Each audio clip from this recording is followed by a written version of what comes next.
Hello, divine creations, divine marvels, children of God. Wow, it took 11 minutes to get this video started. So, um, the internet was really slow, but there's one person who hung around. Thank you for hanging around, and welcome to everyone watching the recording of this video. So here we are. It's one more day, one more moment. We're alive. We're in a body. We're here on this earth. We're eternal souls on this vast, vast journey. And here we are, right here, right now, in a body on this beautiful earth. Now, it may not seem like the most beautiful earth right now. At the time of this video, it's May 2020, and there's quite a very interesting world health situation going on. But let us not mistake what Bruno Groening called culture. And what he meant by culture was moving away from nature, moving away from God. I'll have to look at the German word for culture. But he was very critical of those two very bad habits of human beings, of moving away from nature and moving away from God. And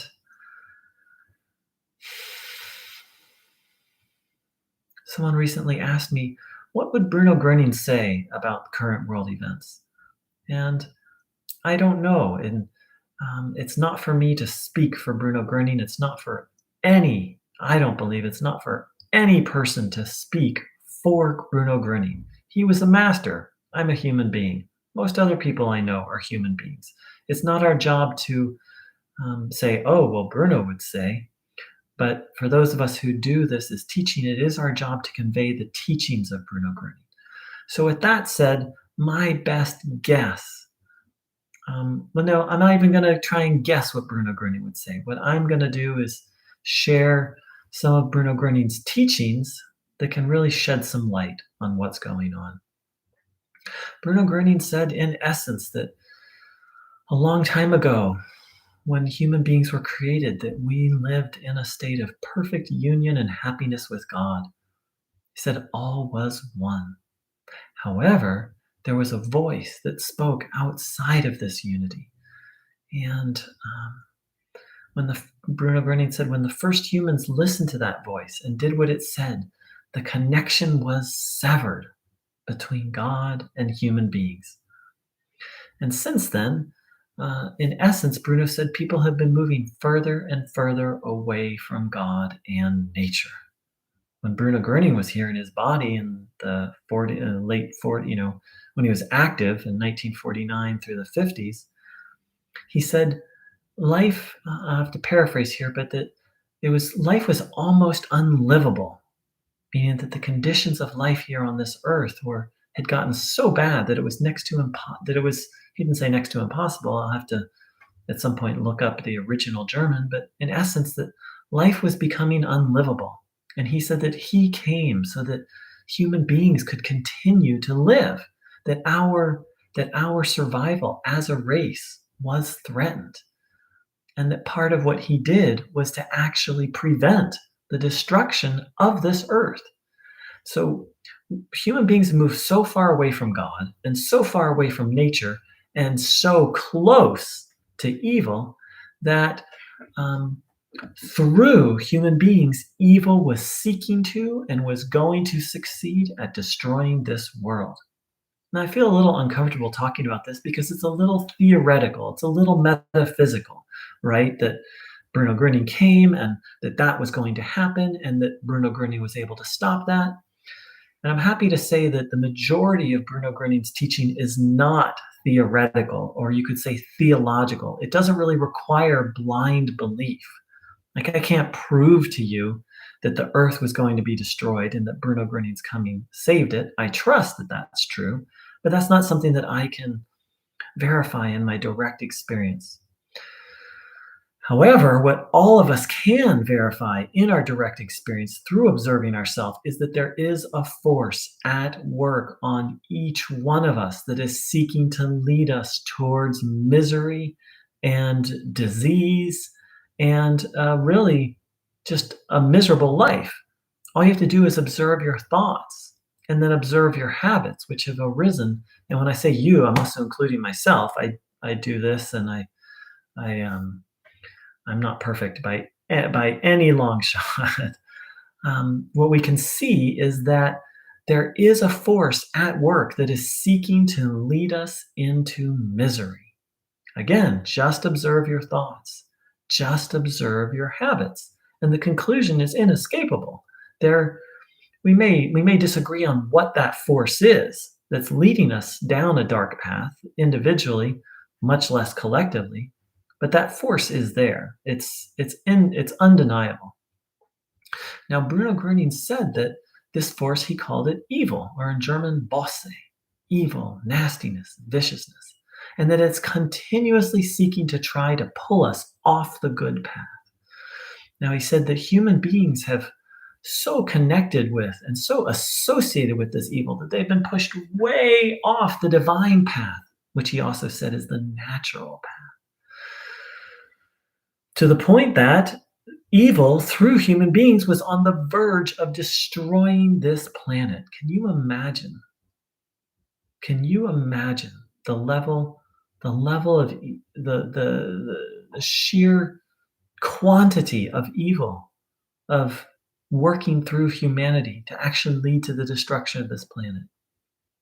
Bruno Groening said that he prevented it and set events in motion such that that would not happen. However, he did point out that God has given us free will.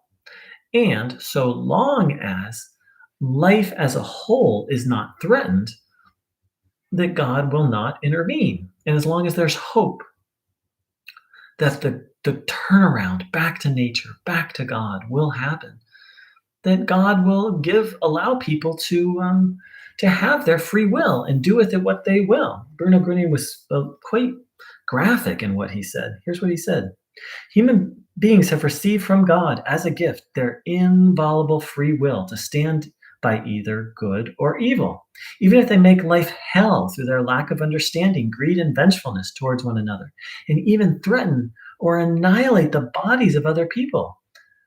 This still remains at the level of guilt and retribution in the destiny they make for themselves. So, and that was from Powers of the Spirit, page 147. So, and I'll read on a little further.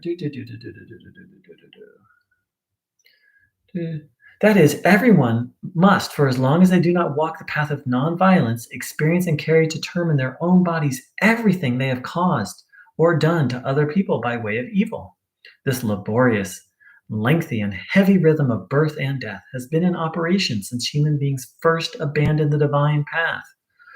But so long as in this vale of tears, as it appears from the earthly and material perspective, there nevertheless remains, when viewed from the spiritual perspective, one little spark of hope that people will turn around. And so long as life on earth as a whole is not in danger, then God's forbearance continues. So, as long as there's hope that humanity will turn around, and so long as life as a whole is not threatened, God lets us do whatever we want to do. And all we need to do is look around the world situation and see overpopulation, environmental destruction, and now, of course, the current world health situation to see that human beings, it's, and we'll get to us as individuals in a moment. First, let's talk about the human race. That the human race hasn't been using their free will so well. In fact, they've been using it quite poorly. And it seems to me that since the Industrial Revolution, we've been on a radical downhill slope into disease, disharmony, and dysfunction. So, fast forward now to May 2020, what's going on? Well, I personally don't see what's going on as anything unusual. I just see it as a symptom of evil. And, well, I don't want to say not unusual.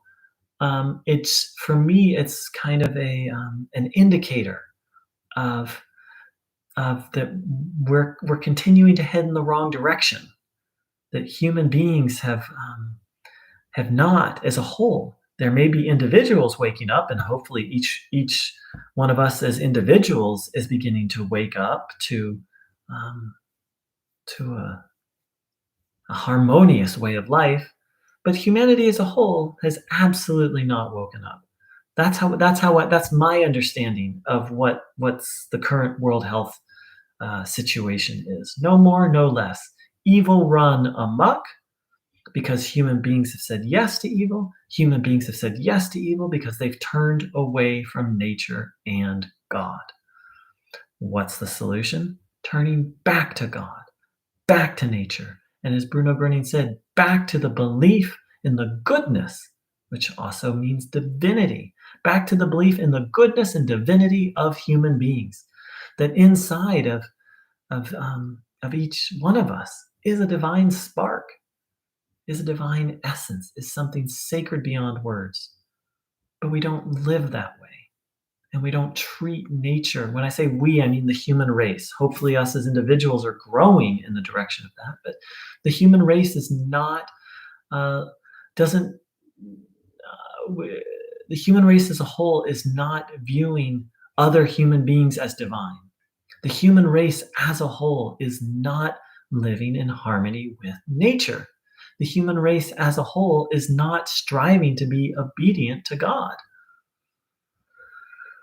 much less belief in God. So that's my understanding of, based on the teachings of Bruno Groening, what is going on in the world today, the problem and the solution. Bruno Groening was, Bruno Groening said only God can help us.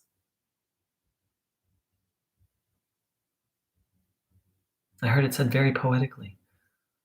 Us human beings have a God-sized hole in our heart, meaning that there's inside of our heart there is a longing for the divine, a longing for the sacred. And the internet, travel, sex, drugs, rock and roll, none of those are going to fill it. Money, all those things can be nice and healthy and wonderful if, done and used in a sacred or a healthy way, but none of those can change the fact that we're children of God and we need God. And no scientist, no cure for a virus, no vaccine, nothing is going to solve our fundamental human dilemma. It cannot, because our fundamental human dilemma is we've forgotten who and what we are and what we need. At the absolute base, the foundation of our being is that we are divine children of God. And we need God like we need air. And nothing else will do.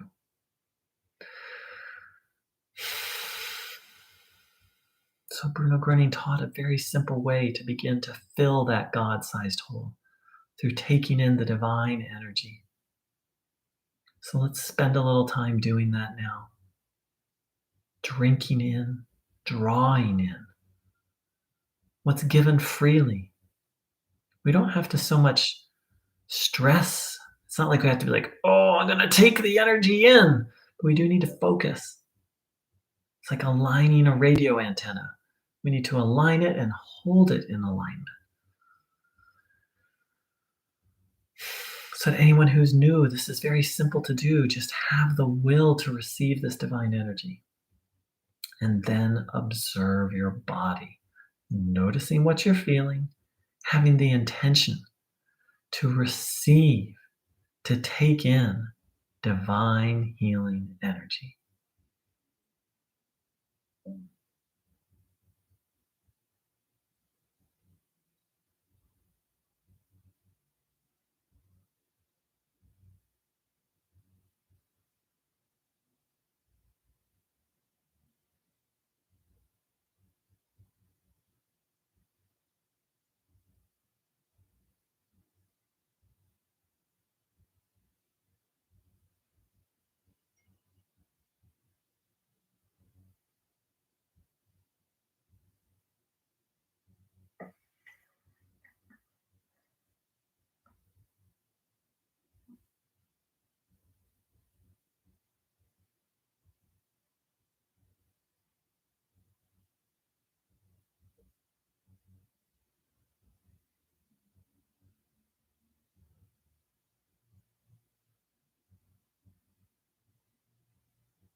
So I'd like to thank everyone for joining in.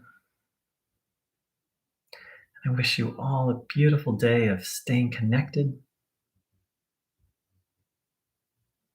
to the divine, to life, and to love, and seeking to be guided by that.